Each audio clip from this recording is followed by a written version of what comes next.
Hey friends, Leigh Brown here with One Community Real Estate in episode 2 of Cooking with Leigh, because just like you, I'm at home during the coronavirus and I actually like cooking. So now is my chance to make y'all some really long videos with some ingredients and some recipes and some fun so that maybe you can forget your woes for just a minute. So you know what we're gonna start with? We start with butter. Yes, because butter belongs in almost any recipe. And if it doesn't have butter, you probably should question it. And what I'm doing right now is heating up my stock pot, because chicken and dumplings are almost a one-pot meal. They cook in one pot, but you're gonna need one more bowl for mixing your dumplings. And so I'm waiting on it to heat up a little bit. And we're gonna use, a tablespoon or thereabouts. I don't always measure things, and I think that's just because my grandmothers didn't either. So there goes some butter. Once that's melted, we're gonna add in some mirepoix. Now, I'm lazy, and so I buy it already cut at the grocery store.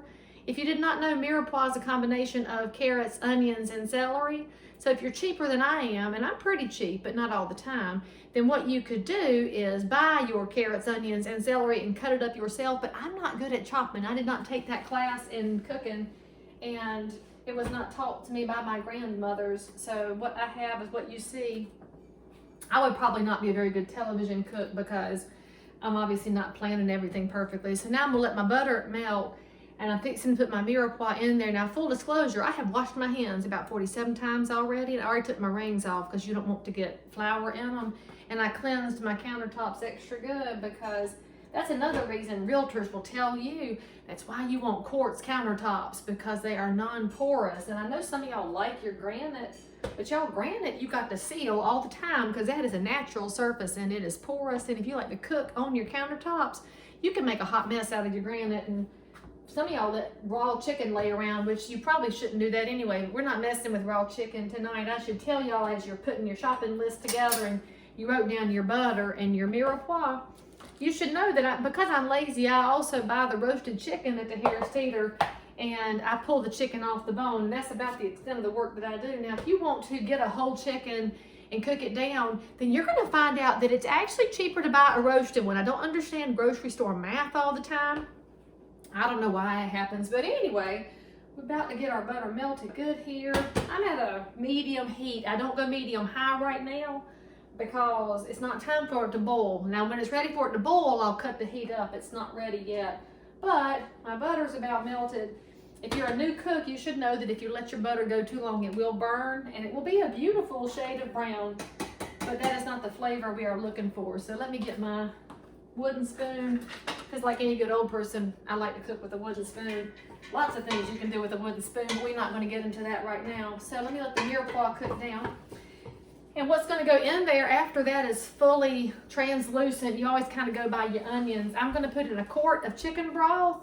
And I use the one that's 33% less sodium just because it makes me feel like I'm healthier.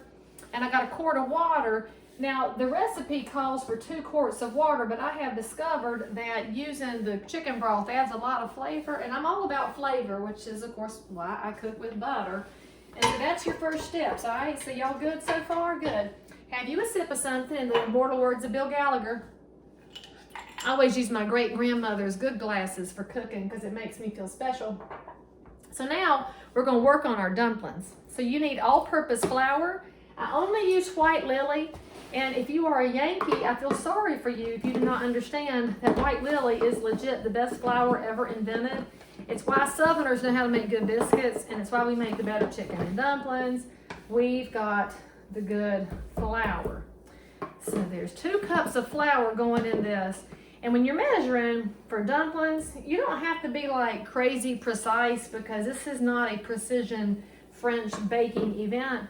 Now, while I'm putting that in the bowl, and we'll get a little extra out and put it on my countertop, because you're going to have to roll out your dumplings. So I go ahead and prep for that and leave I generally put a little bit extra right here, just so I don't have to put my hand back in the flour container. Now, remember, that's all-purpose flour.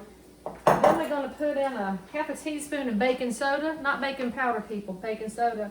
And by the way, you should have a container of that in your refrigerator and your freezer too to keep it fresh, because some people don't know that you need that baking soda to keep your refrigerator and freezer fresh, but you have now learned that. And then I think we also need to put I'm gonna step off camera. See, I'm not a TV cook. I forgot to get my fork from off camera. Let me get a fork. I'm gonna use this to mix my baking soda in with my flour so that it will even out. It also removes the lumps from my flour if any have snuck up in there. And so I'll just mix that a little bit. All right, now we have the real secret comes next. And what I'm gonna do is get my Crisco. Crisco is your friend. If you think shortening is terrible or lard is bad, you have missed out on the beauties of life. I need about 3 tablespoons of this, which is, I use the butter flavor Crisco because, again, butter. So let's do 1, 2, 3. That's gonna be, oh, I don't know, about this much. See, we kind of ish it. Now, gotta check your mirepoix too, because you don't want that to burn in the pan. Let that keep on cooking down. And then I'm gonna cut this in to small pieces. So this is gonna mix into my dumpling mix by virtue of being cut in. So you don't ever dump shortening in at one shot. And you also don't melt it because it's just a different kind of product, and I need this for the texture and for the crumbliness of my dough, because it will give you kind of the cornmeal texture when you chunk it into your flour and baking soda combination. Now, if you are not familiar with shortening and lard and Crisco, you should know that you don't buy off brands of some things. Like y'all don't buy off brand toilet paper. Well, you didn't until the coronavirus situation, but you don't buy off brands of toilet paper, you don't buy off brands of tampons, and you don't buy off brands of Crisco, all right? So we're just gonna make sure that we're using nice little chunks spread out throughout the pan into our mixture there. And see, it's gonna make your hands have a very nice sheen on it. So if you have dry hands, it's a wonderful thing to cook with Crisco. So now what I have got to do is get my pastry blender. It's one of the better tools in my kitchen. You may not have one, and so it's money worth spending. I don't know if it's like $8 at the harristeeter or not, but basically you just kind of mush this around in your flour till you start creating some little chunks, and it's less smooth. It was smooth before, and I want it to be just a little bit coarse. So I'm gonna chunk up the rest of our shortening. Knock it off the pastry blender. They always like to gather back up with the kinfolk. Let me leave that there for a second. Check my mirepoix. Onions are just about translucent. But, oh, that smells good. Actually, it smells like Thanksgiving, because that's also the beginning of good dressing, is a nicely sauteed mirepoix. All right, so now that I have my Crisco cut in, we're going to get our measuring cup. And we're going to put in 3/4 of a cup of buttermilk. So you need buttermilk. I buy Turner's. Mayola makes good one too. And probably right now during the shortages at the grocery store due to the coronavirus, I would imagine you could still get buttermilk. My granddaddy used to drink it straight out of a glass. Never did understand how he was able to do that, but God rest his soul, he was. And so we're going to add this in and mix it around with our mixture of flour and baking soda and Crisco. Buttermilk's got such a nice texture. This doesn't smell super great, but what you gonna do? So I'm gonna cut that in and kind of moisten it. Now I'm gonna have a pretty rough dough. So y'all, this is not some fancy dough. This is not one that's something you're gonna display and roll out and turn into Christmas cookies.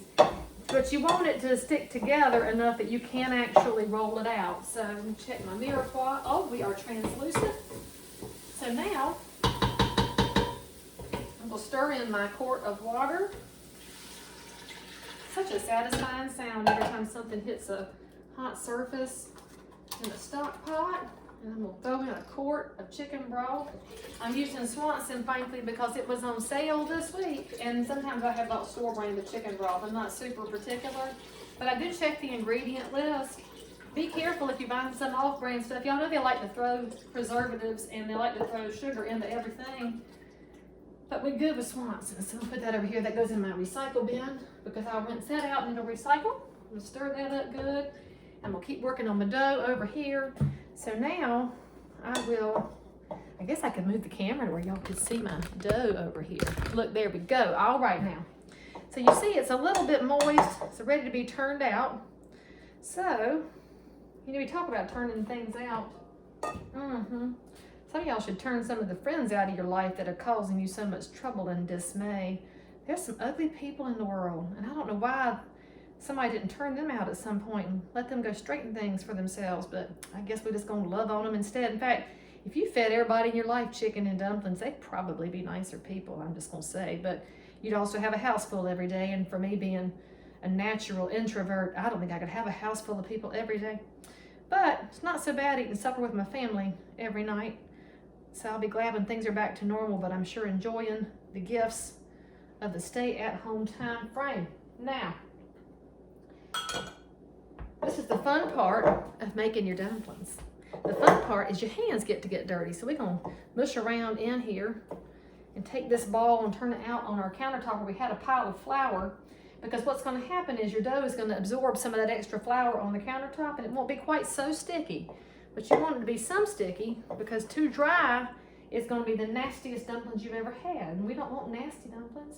So we're gonna start kneading it. You're probably gonna knead it, I don't know, 5, 6, 7 times total. One thing you should know is if you're new to making dough and dumplings and biscuits and things, is that if you knead it too many times, it will get tough. And so if you've ever wondered why those biscuits you get in southern restaurants are light and fluffy, we don't knead things too much. We try to have some moderation when it comes to that. So you see what my dough looks like? It's nothing super fancy. It's just a nice, soft bundle of joy and delight. Now, I've got my hands. Now here's how you clean your hands off, y'all. Did y'all know? You just rub them against each other and you'll get that extra dough off so we can roll it out. Now, because I have absorbed a lot of the flour on the countertop, now y'all see why I put a little extra flour up here on the edge. I need a little flour on which to roll it out. Now, because we're making home dumplings and we're not doing something super duper fancy, you do not have to get a rolling pin, although I have one. I will tell you, my favorite rolling pin is a cold bottle of wine that lives in the refrigerator, and it's not even a kind that I would drink, but it's the perfect shaped bottle for rolling things out. And a cold bottle of wine is just about the perfect implement for rolling out dough, because the cold is helpful for you not messing things up. Now, while that's working, let me cut my stove up to high, because I need my broth over here to get to boiling. So it'll be ready to accept the dumplings and the chicken. Look how close we are, y'all. Look, we're only 13 minutes into this video, and we are right close to having everything on the stove. My dough is ready, and then I will show you how we're going to shape our dumplings. See, you thought this was hard. You maybe go to Cracker Barrel and eat theirs because you just think to yourself it looks complicated. It's not. It just takes a little time. And I gotta tell you that when you cook for people you love, it feels good. And then when they eat it and they love it, that feels good too. And sometimes they have to lie, because you might cook things that suck once in a while, because that happens to all of us. And if that happens, hopefully your people that you love are gracious enough to eat it anyway, and then just say, well, let's don't put that on the list again. That's what my family tells me. It should go on the list or not on the list, because I have a list of regulars. This is how we're going to roll it out, y'all. Just going to pat it out to a decent thickness. I'd say it's maybe like 1/8 of an inch thick. It's not super thick, because you need your dumplings to cook in the boiling broth. If you make it too thick, then they won't cook and you'll have a doughy mess. And we do not want a doughy mess. So, get the rest of the dough off my hands here so I can get my knife. And then, check this out. Here's how we're gonna make your dumplings. We're just gonna slice like that. I like to slice mine in strips, and then I'm gonna cut it into smaller bits. And so most of my dumplings are gonna be yay big. So, 1.5 inches long or so. I don't like giant ones because I like it to disperse well in the broth. And frankly, this is the way I make it. It's the way my people eat it. And that's the way you're learning to make it tonight. So congratulations.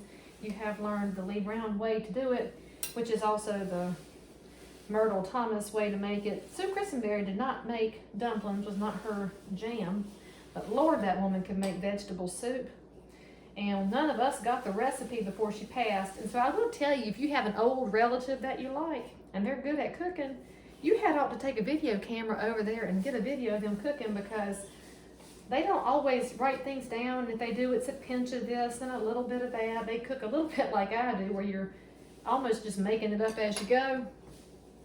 And in that instance, you would be like us, who did not get Grandma's vegetable soup written down before we lost her to the cancer. But I mean, she was 92, so it's not like we lost her super early. We just did not get around to writing down her recipe. Now I'll show you one other perk of making your dumplings out of buttermilk and Crisco and flour.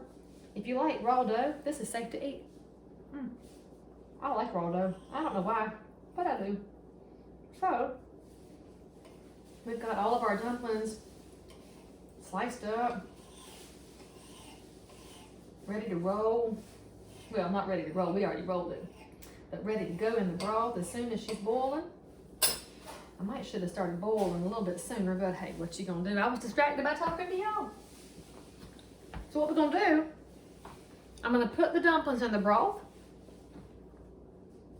very shortly, because I got little bubbles, but I gotta stop looking because the watch pot never boils. I'm gonna toss in a chicken's worth of meat, and then it's gonna cook for, I don't know, 10 minutes, 12 minutes, whatever. As soon as you feel like it's hot enough and the dumplings are nicely floating at the top, it'll be done. And what you'll have is a Southern supper for company or for family or for yourself or for your friends. And then you want to serve it with a piece of bread or a biscuit, that's fine. We like to serve ours with sourdough just because I like their sourdough they have over at the Trader Serve an adult beverage with it. But most importantly, serve it with some love and some conversation. And I'll see y'all next time. We're gonna have to edit the